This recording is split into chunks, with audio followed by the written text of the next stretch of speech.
శ్రీమాత్రే నమః. నాకు నిన్న ఆదిశంకర క్షమించు అనే వీడియో కింద చాలా మంది ఒక వీడియో లింక్ పంపించారనమాట. అది పరమాచార్య స్వామి వారు మాట్లాడిన వీడియో అనమాట. అయితే దాని గురించి చెప్పి పరమాచార్య స్వామి వారు మాట్లాడితే తప్పు లేదా అని అడిగారు. అప్పుడు ఆ వీడియో అంతా చూశాను. పరమాచార్య స్వామి వారు ఎప్పుడు సత్యమే కదా మాట్లాడతారు. అందులో ఆయన మాట్లాడింది ఏంటంటే, విద్యారణ్యుల వారు కంచి వచ్చారు, హంపిలో 2 పీఠాలను స్థాపించారు అని చెప్పారు. అంతే తప్ప 4 పీఠాలని విద్యారణ్యుల వారు స్థాపించారు అని అసలు ఆ వీడియో మొత్తంలో ఏది లేదు. ఈ వీడియోని నేను నా తమిళనాడులో ఉన్న నా స్నేహితురాల చేత దాన్ని ట్రాన్స్లేట్ చేయించా. ఆ వీడియో వెనకాలే ఆవిడ వాయిస్ కూడా పెట్టి వినిపిస్తాను, ఒకసారి వినండి. ఒకవేళ తమిళం వచ్చిన వాళ్ళకైతే చక్కగా అర్థం అవుతుంది కదా, ఇంగ్లీష్ సబ్ టైటిల్స్ వచ్చిన వాళ్ళకి కూడా అర్థం అవుతుంది. అందులో పరమాచార్య స్వామి వారు ఏం చెప్పారు, అసలు ఏ పీఠాల గురించి మాట్లాడారు అనేది స్పష్టంగా ఉంది అందులో. కాకపోతే దానిని కాస్త దారి తప్పించి పీఠాలు అన్నారు కాబట్టే ఆ 4 పీఠాలని విద్యారణ్యుల వారే స్థాపించారు, మరి ఇప్పుడు కంచి పరమాచార్య స్వామి వారు అంటే తప్పు లేదా అని అడుగుతున్నారు. అసలు చరిత్ర అందరికీ తెలుసు కదా, విద్యారణ్యుల వారు శృంగేరి పీఠాధిపతి కదా, శృంగేరి శంకరాచార్య. ఎన్నో శంకరాచార్య? 12వ శంకరాచార్య. అంటే అంతకు ముందు వరకు 11 మంది ఉన్నారు కదా, 11 శంకరాచార్య స్వామి వారు ఉన్నారు కదా. మరి విద్యారణ్యుల వారే ఈ 4 పీఠాలని స్థాపించి ఉండినట్లయితే మరి 12వ పీఠాధిపతి కదా శృంగేరికి విద్యారణ్యుల వారు. మరి అంతకు ముందు 11 మంది ఎలా అండి? ఒకసారి ఆలోచించండి.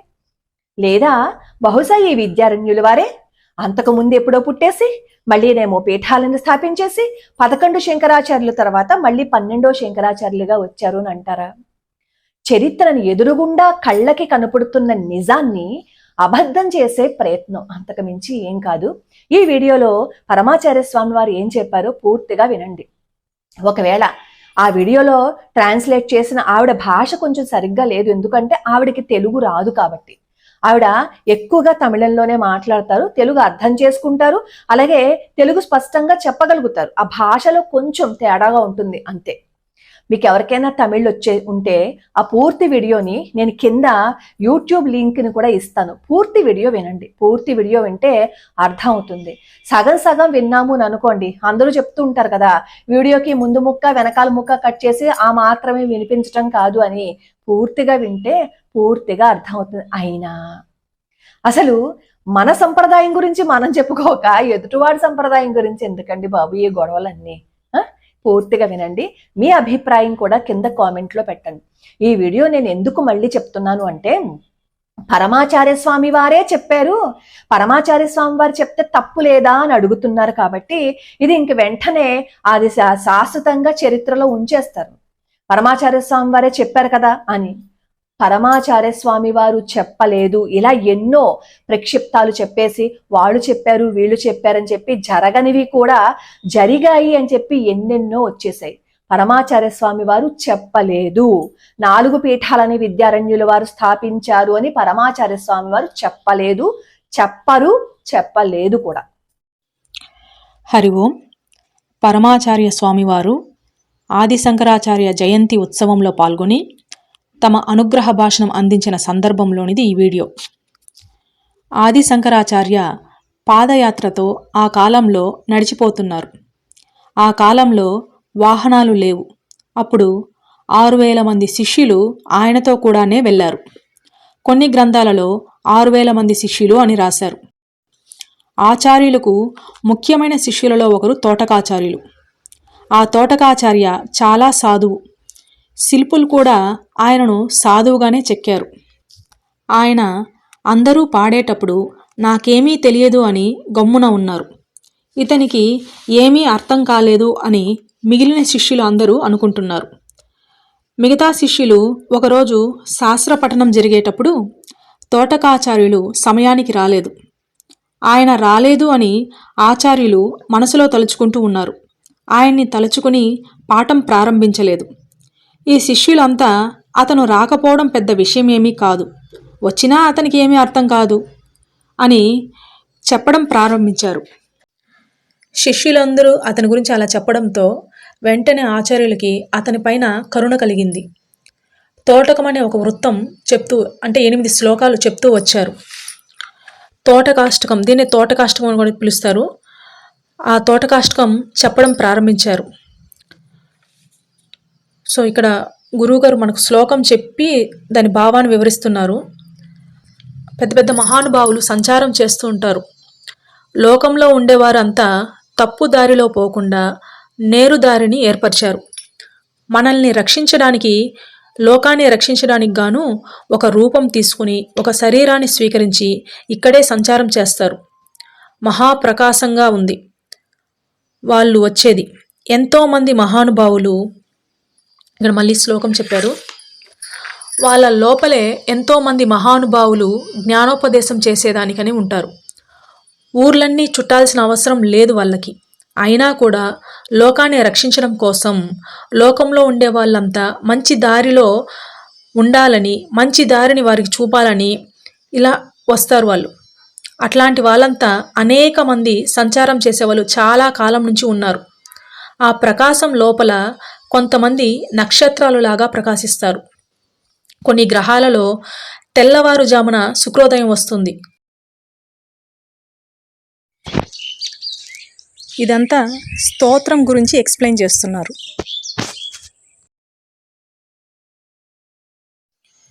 మిగిలిన శిష్యులంతా మనసులో చాలా బాధపడుతూ ఇతనికి ఏమీ తెలియదు అనుకున్నాము అని ఆచార్యులకు నమస్కారం చేస్తున్నారు. తోటకాచార్యులకు కూడా నమస్కారం చేస్తున్నారు. అందరూ శంకర జయంతి పుణ్యకాలంలో ఆది శంకరాచార్యుల ముఖ్య శిష్యులను మనం ధ్యానం చేసుకున్నాం. ఇది మహావిశేషం. అడియరుకుం అడియన్ అంటే దాసులకు దాసులు.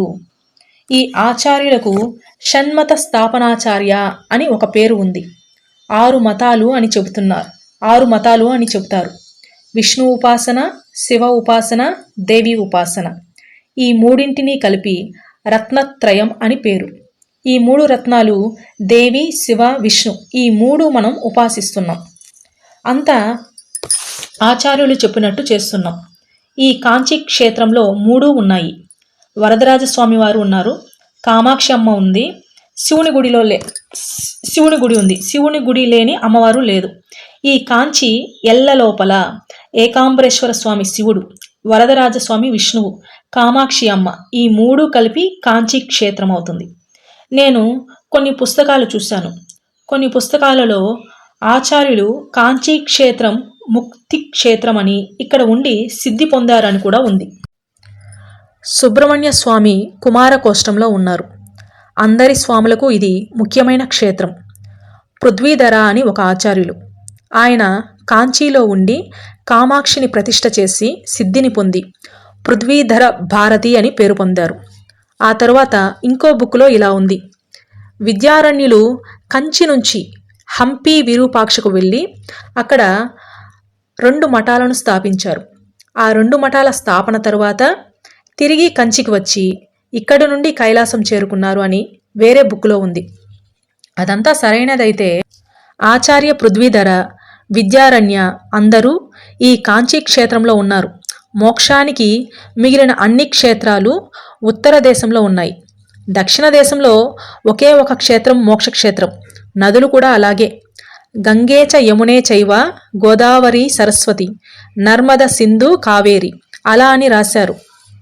అందులో ఒకటి దక్షిణంలో కావేరి ఒకటే, కాంచీ ఒకటే మోక్షక్షేత్రం, సప్త సింధువులలో ఒక క్షేత్రం.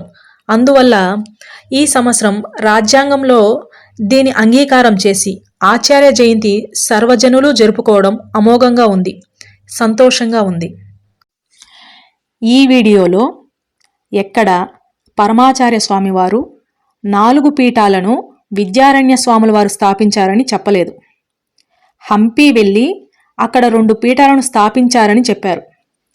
శంకర పీఠాల్లో విద్యారణ్య స్వామివారి చరిత్ర వస్తే ఆయన ఎన్నో పీఠాధిపతి, ఆయన కన్నా ఎంతమంది ముందు ఉన్నారు అని మనకు అర్థమవుతోంది కదా.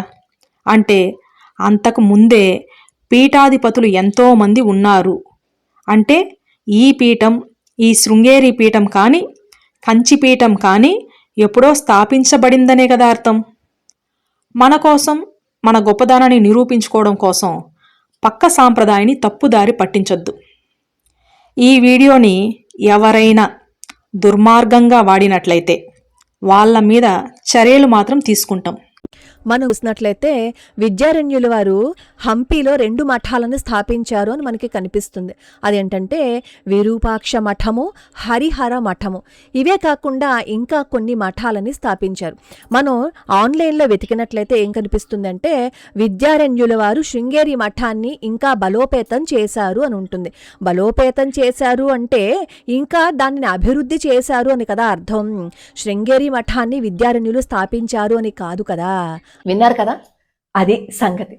పూర్తిగా విని అర్థం చేసుకోవాలి తప్ప సగం సగం వినేసి పరమాచార్య స్వామి వారు అంటే తప్పు లేదా అని అడగకండి. పరమాచార్య స్వామి వారు నడిచే దైవం ఆయన.